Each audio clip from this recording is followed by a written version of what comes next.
student, I pay taxes mostly when I buy things because of sales tax or VAT.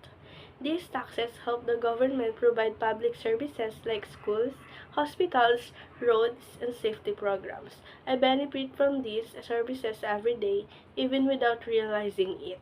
Paying taxes, even as a student, helps improve the community and the facilities we all use. Sa akin, ang taxation system sa Pilipinas ay may good side. Kasi dito kumukuha ng pondo ang government para sa service like school, hospital, at roads. Pero may problema din dahil marami ang nahihirapang intindihin ang taxes at minsan mabigat ang rate para sa workers. May issue rin sa korupsyon kaya bumababa ang trust ng mga tao. Kaya tingin ko, okay naman ang system pero kailangan pa itong gawing mas clear, fair, at transparent.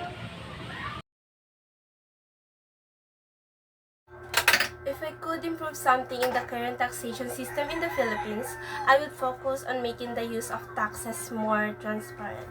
For me, the problem is not just the amount of taxes we pay, but how the money is handled after it is collected. I want clear reports, less corruption, and stricter monitoring so that funds really go to hospitals, schools, roads, and social programs.